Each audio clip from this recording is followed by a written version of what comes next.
Hello friends, नमस्कार। मैं सी वेद और स्वागत है आपका मेरे यूट्यूब चैनल में। आज मैं आपसे बात करूंगा कुछ ऐसे ट्रांजैक्शंस के बारे में जो हाई वैल्यू ट्रांजैक्शन की कैटेगरी में फॉल होते हैं। जाने अनजाने में हम बहुत सारे ट्रांजैक्शन ऐसे कर लेते हैं जो कि हाई वैल्यू ट्रांजैक्शन कहलाते हैं, बट हमें मालूम नहीं होता, हमें उनके बारे में इन्फॉर्मेशन नहीं होती। गवर्नमेंट के पास ये पॉसिबल नहीं है, गवर्नमेंट के पास इतने रिसोर्सेज नहीं हैं कि वो हर एक पर्सन की इनकम को वेरीफाई कर सके, जांच सके। बट गवर्नमेंट ने इसका एक अल्टरनेटिव निकाला है, या आप कह सकते हैं एक नया मैकेनिज़्म डेवलप किया है, जिसमें उसने बहुत सारे फाइनेंशियल इंस्टीट्यूशंस को ये रिस्पॉन्सिबिलिटी दी है कि वो आपके जो एक्सपेंडिचर्स हैं या आपकी जो इन्वेस्टमेंट्स हैं उसका ब्यौरा time to time income tax authorities को देते रहें। वो फाइनेंशियल इंस्टीट्यूशंस आपके बैंक्स भी हो सकते हैं, फॉरेन एक्सचेंज डीलर्स भी हो सकते हैं, म्यूचुअल फंड हाउस भी हो सकते हैं, जिन कंपनीज़ के आप स्टॉक्स खरीदते हैं, शेयर खरीदते हैं, अगर आप शेयर मार्केट में डील करते हैं वो कंपनीज़ भी हो सकती हैं, या फिर प्रॉपर्टी रजिस्ट्रार भी हो सकते हैं यदि आप प्रॉपर्टी में इन्वेस्टमेंट करते हैं या प्रॉपर्टी की सेल परचेज़ करते हैं। तो गवर्नमेंट ने, या आप बोल सकते हैं इनकम टैक्स अथॉरिटीज़ ने, इन फाइनेंशियल इंस्टीट्यूशंस को अकाउंटेबल किया है कि आप टाइम टू टाइम ऐसे ट्रांजैक्शंस को यदि एक ये लिमिट से अबव चले जाते हैं तो उन्हें रिपोर्ट करें। अब क्वेश्चन ये उठता है कि गवर्नमेंट को जब ये ट्रांजैक्शंस रिपोर्ट किए जाते हैं इन फाइनेंशियल इंस्टीट्यूशंस के द्वारा, तो इनकम टैक्स अथॉरिटीज़ इन ट्रांजैक्शन का क्या करती है, कैसे वेरीफाई करती है, तो यह भी मैं आपको बताऊंगा। सबसे पहले मैं आपको वो ट्रांजैक्शंस बता देता हूँ जो कि इस कैटेगरी में फॉल होते हैं, और मैं आपको वीडियो के एंड में ये भी बताऊंगा कि अगर आप ये ट्रांजैक्शंस को अवॉइड करते हैं या इनके अंदर डील करते हैं तो आपको क्या क्या टैक्सेस और पेनल्टी भी पे करनी पड़ सकती हैं। सो मैं आपसे रिक्वेस्ट करूंगा, ये टॉपिक बहुत ही इंटरेस्टिंग होने वाला है। आप इसे वीडियो को एंड तक देखें और इसे स्किप ना करें, और वीडियो अच्छा लगे तो इसको लाइक, शेयर और सब्सक्राइब भी ज़रूर कर लें। चलिए हम अपने टॉपिक की तरफ बढ़ते हैं। जैसा कि आप देख पा रहे होंगे, हाई वैल्यू ट्रांजैक्शंस, सबसे पहले हमारा आ जाता है यदि आप कोई कैश डिपॉजिट करते हैं या कैश विड्रॉल करते हैं सेविंग बैंक अकाउंट से, और उसकी लिमिट 10 लाख या 10 लाख रुपए से ज़्यादा होती है, तो उस केस में आपके लिए प्रॉब्लम हो सकती है। बट हम जब सेविंग को रिप्लेस कर देते हैं करंट अकाउंट से, तो यही लिमिट बढ़कर 50 लाख रुपए हो जाती है। सो आपको ध्यान रखना है, जब भी कोई कैश डिपॉजिट करते हैं आप या विड्रॉल करते हैं सेविंग या करंट अकाउंट में, तो आपको ये लिमिट ध्यान रखनी है। बट इसमें आपको ये भी ध्यान रखना है, नीचे मैंने नोट में मेंशन किया हुआ है, नीचे नोट में जो मैंने मेंशन किया है आपको ये बताया है कि ये जो 10 लाख और 50 लाख की लिमिट है ये आपको सेपरेटली देखनी है, डिपॉजिट के लिए अलग और विड्रॉल के लिए अलग। सपोज़ आप सेविंग अकाउंट में 6 लाख रुपए डिपॉजिट कर देते हैं और 5 लाख विड्रॉल कर लेते हैं, तो आपकी लिमिट 11 लाख रुपए हो जाती है। तो इस तरीके से आप नहीं देखेंगे, आप सेपरेटली देखेंगे कि 10 लाख रुपए से ज़्यादा का डिपॉजिट हुआ हो और 10 लाख से ज़्यादा का विड्रॉल हुआ हो।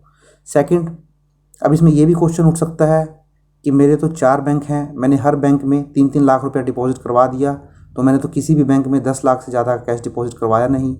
तो ये जो लिमिट है ये एक पर्सन की लिमिट है, एक बैंक की लिमिट नहीं है। तो आपके चारों बैंक में जो डिपॉजिट हुआ है पैसा, वो चारों को काउंट कर लिया जाएगा। तो इस केस में वो 3-3 लाख अगर आपने 4 बैंक में कराया है तो वो भी 10 लाख की लिमिट क्रॉस कर लेता है। एंड फाइनली इसमें यह भी होता है कि अगर आप कहें कि मैंने तो इकट्ठा 10 लाख रुपए डिपॉजिट नहीं करवाया, मैंने तो 2-2 लाख रुपए करके 6 महीने में 12 लाख रुपए डिपॉजिट कराया है, तो भी आपका ये in excess of 10 lakh rupees मान लिया जाएगा। सो आपको ध्यान रखना है कि जब भी आप बैंक में जाएं तो 10 लाख से ज़्यादा का डिपॉजिट या विड्रॉल ना करें। अगर आपका करंट अकाउंट है तो उसमें 50 लाख से ज़्यादा का डिपॉजिट और विड्रॉल कैश में ना करें। नेक्स्ट हम देख लेते हैं। नेक्स्ट हमारा है making high value deposit in bank FD और पोस्ट ऑफिस एफडीज़। अगर आप कोई नई एफडी करवाते हैं किसी बैंक में या पोस्ट ऑफिस में, तो उसमें भी जो लिमिट है वो 10 लाख रुपए की लिमिट है। मीन्स आप कोई एफडी अगर करवाएं तो वो कैश में 10 लाख रुपए से ज़्यादा की एफडी ना बनवाएं पूरे साल के अंदर। बट ये जो एक मैंने नोट इसमें भी एक नोट दिया है, बट जो ये है ये एप्लीकेबल नहीं होता है अगर आपकी कोई एफडीआर मैच्योर हो गई है और आप उसको दोबारा रिन्यू करवा रहे हैं। तो रिन्यूअल एफडी पर ये अप्लाई नहीं होता है, ये अप्लाई होता है only in cases of new FDs either in post office और आइदर इन बैंक। तो यहाँ भी आपको ध्यान रखना है, आप अपनी एफडी पूरे साल के अंदर 10 लाख रुपए से ज़्यादा का कैश डिपॉजिट करवा के अपनी एफडी ना करवाएं। अगले ट्रांजैक्शन की तरफ बढ़ते हैं। अगला ट्रांजैक्शन है मेरा परचेज और सेल ऑफ इमूवेबल प्रॉपर्टी। जैसे कि आप जानते हैं बहुत सारे ट्रांजैक्शन हम ऐसे करते हैं जहां पे हम परचेज और सेल इमूवेबल प्रॉपर्टी का करते हैं। तो जब भी आप सेल और परचेज करते हैं इमूवेबल प्रॉपर्टी का, तो जो प्रॉपर्टी रजिस्ट्रार होता है उसकी ये रिस्पॉन्सिबिलिटी है कि वो इनकम टैक्स अथॉरिटीज़ को ये इन्फॉर्म करेगा अगर आपने कोई भी ट्रांजैक्शन उस प्रॉपर्टी के अंदर 30 लाख या 30 लाख से ज़्यादा किया है। अब इसमें जो मोड है वो कैश और डिजिटल दोनों हो सकता है। मीन्स कुछ पैसा आपने कैश में दे दिया, कुछ पैसा आपने बैंकिंग चैनल के थ्रू दे दिया। तो दोनों ही मिला के अगर आपने 30 लाख या 30 लाख से ज़्यादा की पेमेंट करी है तो वो भी property registrar income tax authorities को इन्फॉर्म या रिपोर्ट कर देगा। अब इसमें जो ध्यान देने वाली बात ये है कि बहुत सारी जगह ऐसा होता है कि जो सर्कल रेट होता है और जो मार्केट रेट होता है उसमें बहुत बड़ा गैप होता है। तो आपको जो ये 30 लाख की लिमिट दी गई है, ये 30 लाख की लिमिट हमने दी है सर्कल रेट या स्टैम्प ड्यूटी वैल्यू की। तो आपको जो 30 लाख देखना है सर्कल रेट या स्टैम्प ड्यूटी वैल्यू का देखना है, ना कि मार्केट वैल्यू। सपोज जो प्रॉपर्टी है उसका जो स्टैम्प ड्यूटी वैल्यू है या सर्कल रेट है वो 25 लाख रुपए है, बट उसकी मार्केट में जो वैल्यू है वो 40 लाख रुपए है। तो उस केसेस में हम 50 लाख कंसिडर नहीं करेंगे, 25 लाख कंसिडर करेंगे, क्योंकि 25 लाख ही उसका सर्कल रेट या स्टैम्प ड्यूटी वैल्यू है। तो आप जब भी कोई प्रॉपर्टी को परचेज या सेल करते हैं तो उसमें भी आपको ये माइंड में रखना है कि अगर आप 30 लाख से ज़्यादा की पेमेंट कर रहे हैं आइदर इन कैश और डिजिटल मोड, डेफिनेटली वो भी रिपोर्ट हो जाएगा इनकम टैक्स अथॉरिटीज़ के पास। नेक्स्ट ट्रांजैक्शन देख लेते हैं। नेक्स्ट ट्रांजैक्शन क्या कहता है, paying off credit card bill. अब ये क्रेडिट कार्ड से जो बहुत सारे ट्रांजैक्शंस क्रेडिट कार्ड के थ्रू आजकल होने लगी हैं, तो इसमें हमने इसको 2 पार्ट्स में डिवाइड कर दिया है।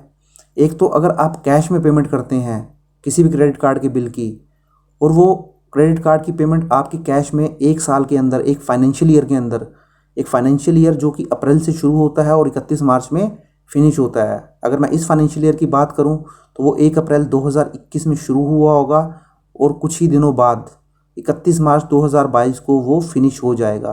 तो आपको एक फाइनेंशियल ईयर के अंदर किसी भी क्रेडिट कार्ड की पेमेंट कैश में नहीं करनी है।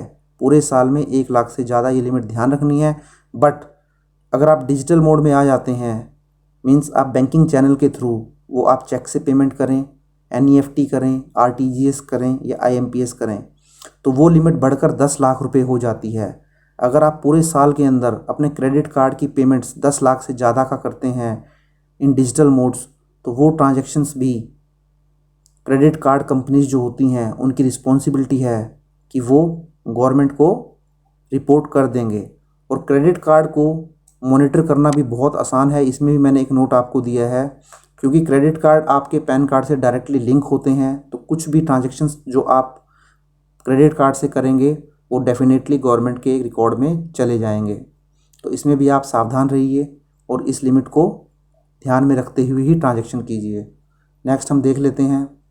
नेक्स्ट मेरा है फॉरेन करेंसी एक्सपेंडिचर। बहुत सारे लोग ऐसे होते हैं जो छुट्टियों में विदेश में जाते हैं, फॉरेन कंट्रीज़ में जाते हैं अपनी हॉलीडे मनाने।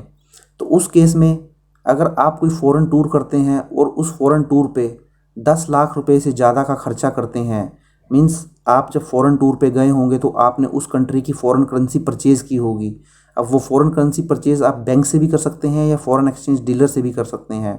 तो उस केस में अगर आपने वो फ़ॉरेन करेंसी 10 लाख या 10 लाख से ज़्यादा की परचेज़ करी है आइदर इन कैश या डेबिट क्रेडिट कार्ड से या ट्रैवलर चेक से, तो उस केस में भी जो फ़ॉरेन एक्सचेंज डीलर होगा या वो बैंकर होगा जिससे आपने ये परचेज़ किया है, जो कि मैंने आपको स्टार्टिंग में वीडियो में भी बताया था कि फाइनेंशियल इंस्टीट्यूशंस है जिसकी गवर्नमेंट ने ये रिस्पॉन्सिबिलिटी लगाई हुई है कि आप इस तरीके के ट्रांजैक्शंस को हमें रिपोर्ट करेंगे।